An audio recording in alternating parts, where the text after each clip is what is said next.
ജീവിതം ഓരോ ദിവസവും കഴിഞ്ഞ് പോയിക്കൊണ്ടിരിക്കുകയാണ്. എന്താണ് നമ്മൾ ഓരോ ദിവസവും എഴുന്നേൽക്കാൻ പ്രേരിപ്പിക്കുന്നത്? ആ ബെഡിൽ നിന്ന് എണീറ്റു വരാനായിട്ട് എന്തു ചെയ്യാൻ വേണ്ടിയാണ് നാം എണീക്കുന്നത്? അല്ലെങ്കിൽ രാവിലെ ഒന്ന് പുറത്തേക്ക് ഇറങ്ങാനായിട്ട് നമ്മെ പ്രേരിപ്പിക്കുന്നത് എന്താണ്? ഒരു പുസ്തകം തുറന്ന് വായിക്കാനായിട്ട് നമ്മെ പ്രേരിപ്പിക്കുന്നത് എന്താണ്? What is the reason? ഇത് നമ്മുടെ അലാറം ക്ലോക്കുകളല്ല, ഇത് നമ്മുടെ കൂട്ടുകാരല്ല, ഇത് നമ്മുടെ മാതാപിതാക്കളല്ല. ഇതെല്ലാമാണ് കാരണമെന്ന് തോന്നും. പക്ഷേ ഈ കാരണങ്ങളെല്ലാം ഉണ്ടായതുകൊണ്ട് മാത്രം നമ്മൾ ഇതൊന്നും ചെയ്യില്ല. ഏതെങ്കിലും ഒരു നിമിഷം നമ്മൾ ഒരു തീരുമാനമെടുക്കുന്നുണ്ട്, എണീക്കാം. ഏതെങ്കിലും ഒരു നിമിഷം നമ്മൾ ഒരു തീരുമാനമെടുക്കുന്നുണ്ട്, ഈ പുസ്തകം തുറന്നൊന്ന് വായിക്കാം. യെസ്, അതെ, നമ്മുടെ തീരുമാനങ്ങളിലേക്ക് നാം തിരിച്ചെത്തും. ഇത് തന്നെയാണ് ജീവിതത്തിൻ്റെ മുഴുവൻ കഥ. എവിടെയെങ്കിലും എത്തണോ, എന്തെങ്കിലും ഒന്ന് നേടിയെടുക്കണമോ, is the same story, it is about you. നമ്മൾ ആ തീരുമാനമെടുക്കുന്നുണ്ടോ? മറ്റു കാരണങ്ങളൊന്നും ഇതിനില്ല. നമ്മൾ എന്തെങ്കിലും ആഗ്രഹിക്കുമ്പോൾ, നമ്മൾ എന്തെങ്കിലും ചെയ്യാനായിട്ട് തുടങ്ങുമ്പോഴായിരിക്കും നമ്മുടെ ബ്രെയിൻ വരുന്നത്. പക്ഷേ ഞാനത്രയും പഠിച്ചിട്ടില്ല, എനിക്കത്രയും കഴിവില്ല, എനിക്ക് അയാളത്രയും അറിവില്ല. ഇങ്ങനെ ഓരോ കാരണങ്ങൾ നമ്മുടെ മനസ്സിലേക്ക് വരികയാണ്. നമ്മൾ മനസ്സിലാക്കേണ്ട ഒരു കാര്യമുണ്ടോ? Anyone can make excuse. ആർക്കും ഈ പറഞ്ഞ എക്സ്ക്യൂസുകൾ എന്തും പറയാം. എക്സ്ക്യൂസ് പറയുക എന്നുള്ളത് ഡിഫിക്കൽട്ടായ കാര്യം അല്ല, ഒരു വല്ലാതെ പാടുള്ള കാര്യമല്ല. ആർക്കും എക്സ്ക്യൂസുകൾ പറഞ്ഞ് ഒഴിവാകാം. ഓരോ പ്രാവശ്യവും ഒരു തെറ്റായ കാര്യത്തെ നമ്മുടെ മനസ്സിൽ വീണ്ടും വീണ്ടും ചിന്തിച്ച് അത് നമ്മുടെ ജീവിതത്തിൽ ഉറപ്പിച്ചു കൊണ്ടിരിക്കുകയാണ്. നമ്മുടെ ജീവിതത്തിൻ്റെ ഗിയർ നമ്മൾ മാറ്റണം. നമ്മൾ ചോദിക്കേണ്ട ചോദ്യം ഇതായിരിക്കണം: എന്തുകൊണ്ട് ഞാനത് ചെയ്യണം?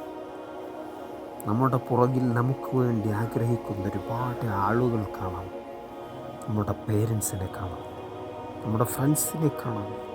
അതിനുമപ്പുറം നമ്മുടെ ജീവിതത്തിന് വേണ്ടി നമ്മൾക്ക് തന്നെ മനസ്സിലൊരാഗ്രഹം വേണം. പറ്റില്ല എന്ന് പറഞ്ഞുകൊണ്ടിരിക്കുന്നിടത്ത് എന്തുകൊണ്ട് പറ്റും എന്നുള്ളതിലേക്ക് നമ്മൾ പോകണം. ഒരുപാട് എക്സ്ക്യൂസുകളിൽ നിന്ന് മാറി എനിക്കത് ചെയ്യണം എന്ന് ഉറപ്പിച്ച് പറയാൻ പറ്റണം. സീറോ ആയിട്ട് അലസനായിട്ട് ഇരിക്കുന്നിടത്തു നിന്ന് മാറിയിട്ട് മുന്നോട്ട് ഗമിക്കണം, ഉണർന്നിരിക്കണം. എന്നാൽ ജീവിതത്തിൽ നിന്ന് വലിയ മുന്നേറ്റങ്ങൾ നടത്താൻ കഴിയും. ഇവിടെ നമ്മുടെ മനസ്സാണ് രാജാവ്. ആ മനസ്സ് 24 മണിക്കൂർ നമ്മോട് സംസാരിച്ചു കൊണ്ടിരിക്കുന്നുണ്ട്. ശരിയായിട്ട് ചിന്തിക്കാൻ നമ്മുടെ മനസ്സിനെ പഠിപ്പിക്കുക, ശരിയായിട്ടുള്ള കാര്യങ്ങൾ പറയാൻ പഠിപ്പിക്കുക. എല്ലാത്തിനും മുകളിലായിട്ട് വിശ്വസിക്കാൻ കഴിയണം. ആരും നമുക്ക് കൈയടിക്കാത്തപ്പോൾ, ആരും നമ്മുടെ എഫേർട്ടുകൾ കാണാത്തപ്പോൾ, നമ്മൾ ചെറുതായിട്ടൊന്ന് സ്റ്റാർട്ട് ചെയ്യുമ്പോൾ, ആദ്യത്തെ ചെറിയ കാലടികൾ വെക്കുമ്പോഴും അവിടെയൊന്നും നമ്മളെ പ്രോത്സാഹിപ്പിക്കാൻ ആളുണ്ടായിരുന്നു വരില്ല. അവിടെയാണ് നമ്മൾ നമ്മെ തന്നെ വിശ്വസിക്കേണ്ടത്. അവിടെയാണ് ബിലീവിൻ്റെ പവർ മനസ്സിലാക്കേണ്ടത്. ഞാനിത് നേടിയെടുക്കുമെന്ന അവരുറച്ച തീരുമാനം ശരിയാണ്. നമ്മളിങ്ങനെ തീരുമാനങ്ങൾ എടുത്തു പോകുമ്പോൾ ചില ദിവസം നമ്മുടെ കയ്യിൽ നിന്ന് പോകും. മോട്ടിവേഷൻ കേട്ട് വലിയ ഉന്നതിയിലെത്തിയിട്ടുണ്ട് എങ്കിൽ പോലും പിറ്റേ ദിവസം ചിലപ്പോൾ ആവേശം കേട്ട് താഴെ കിടക്കും. അതും ഇതിൽപ്പെട്ടത് തന്നെയാണ്. അതിനു വേണ്ടിയിട്ടും നമ്മൾ റെഡിയായിട്ടിറങ്ങുക. പറ്റില്ല എന്ന് തോന്നുമ്പോൾ എഴുന്നേൽക്കുന്ന ആളാണ് യഥാർത്ഥ ചാമ്പ്യൻ എന്ന് പറയുന്നത്. ഒരു ദിവസം എല്ലാം നമ്മുടെ വഴിക്ക് വരും, നമ്മുടെ കയ്യിൽ നിൽക്കാനായിട്ട് തുടങ്ങും.